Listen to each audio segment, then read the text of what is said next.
Canada's constitution has a backdoor, a fully legal way of circumventing the baseline rights and freedoms guaranteed to us by the Canadian Charter. We're ready to use the notwithstanding clause. A notwithstanding clause? Notwithstanding clause. Yes, it's called the notwithstanding clause.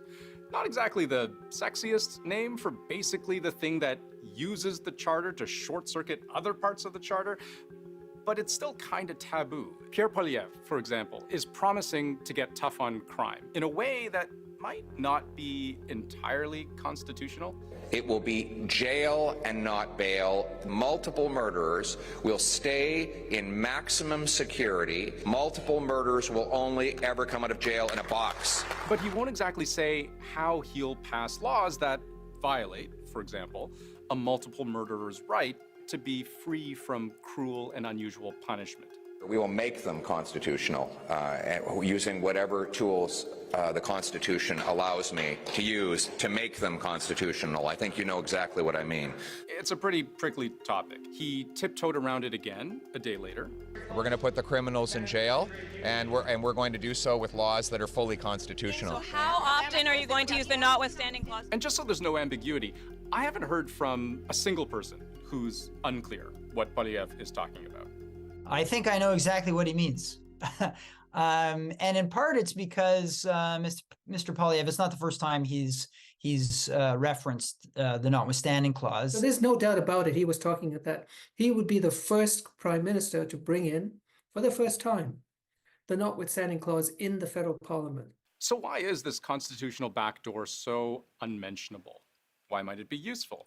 And why do some think it threatens to rip apart the very fabric of our democratic ideals? Let's talk about it. I'll get to the incredible power of the notwithstanding clause in just a second, but I just want to be clear on one thing first. A big part of why everyone's so sure Poilievre intends to invoke the clause if he becomes prime minister is because he explicitly promised to. The same year he became conservative leader. I mean, just look for yourself. As prime minister, I will use the notwithstanding clause. That's about as clear as it gets. It's on Pierre Poilievre's stationery and everything. The reason he wants to do this goes back to the Supreme Court case of Alexandre Bissonnette, who pleaded guilty to killing 6 people in a Quebec City mosque in 2017. We're hearing from witnesses that people were shot while they were in mid-prayer. We're hearing from other witnesses that they could hear the bullets flying overhead. Prosecutors called for Bissonnette to serve 6 life sentences, one for each victim. But they wanted those sentences served consecutively, one after another. Do the math, that's 150 years in prison before any chance of parole, but the Supreme Court ruled that's inhumane. Such sentences are degrading in nature and thus incompatible with human dignity because they deny offenders any possibility of reintegration into society. The court actually says, look, you have to give people, even if they've committed the worst crimes, this sense of hope that at some stage they will see the light of day again, to give them the ability to rehabilitate themselves. Now, I'll say, even the Liberal government at the time said it was disappointed by the Supreme Court ruling. Poilievre, though, vowed to do what the Liberals would not, which is, in effect, to overrule the highest court in the land. He promised to do that again this week, several times. But how is that even possible? Like, doesn't the Supreme Court represent peak authority in this country? Almost. If 1867 was the year Canada was born, 1982 was the year it came of age. The year we stopped being a legal colony of Great Britain. The year we gained control over our own constitution. And the year we entrenched our Charter of Rights and Freedoms as the law of the land. A law every court would swear to uphold. But the one big concession in making that happen was the inclusion of an override clause. A clause which is part of the Charter itself.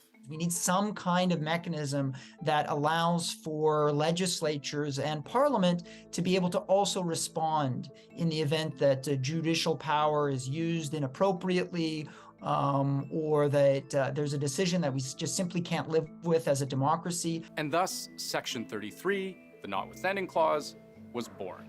So how does it work?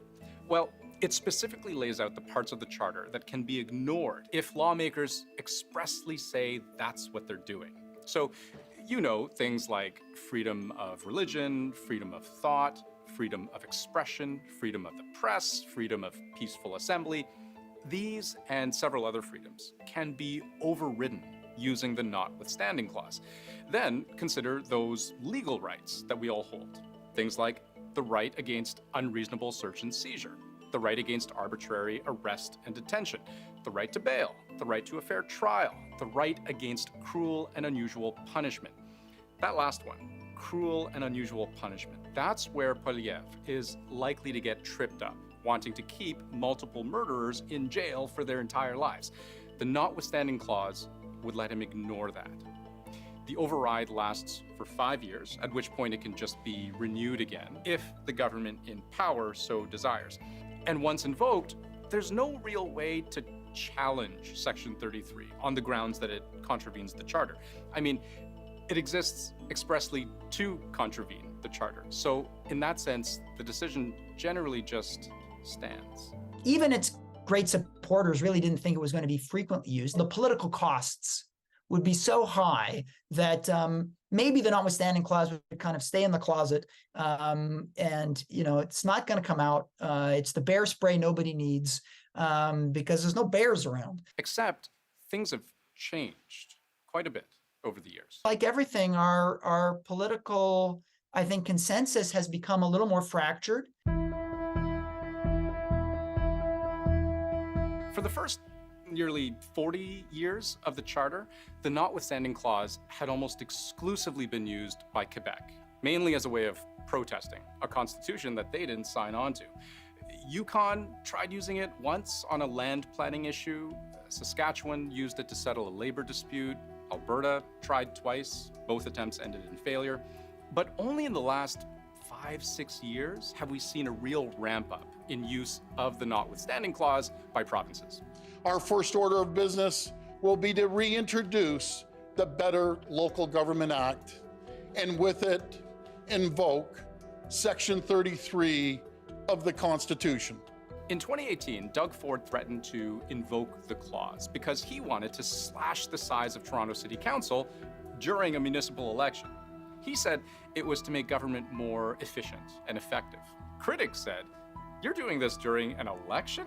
This is ridiculous, and you're undermining democracy." Why do it right in the middle of an election? That smacks clearly of using it for political reasons, not for any other reasons. In the end, Doug Ford got his way without actually having to pull the trigger on using the clause.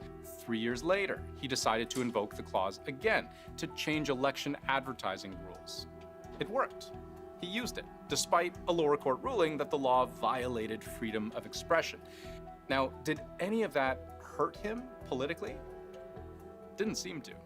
What a night and what a result! Ontario is waking up to 4 more years of Doug Ford. His Progressive Conservative Party sailed to an even bigger majority. A few months later, he decided he would short-circuit the Charter a third time to prevent education support workers from going on strike. Premier Doug Ford is reaching for the legal tool meant as a last resort, invoking the notwithstanding clause to avoid a school workers' strike. Those workers, fed up, went on strike anyway. Solidarity! There was almost a general strike across Ontario to oppose that use of the notwithstanding clause, and the Ontario government stepped back and decided not to use the notwithstanding clause in that circumstance. Now, maybe you're thinking, so it all works out. The notwithstanding clause isn't some kind of magic wand with unlimited power. Sure, but it's also not just Ontario. Quebec used the clause twice in the last 5 years, once to ban religious symbols for people in authority. Basically, it's take off your scarf if you want to continue and work as a teacher. And for me, this is out of the question. And then a second time to expand the requirement that businesses communicate in French.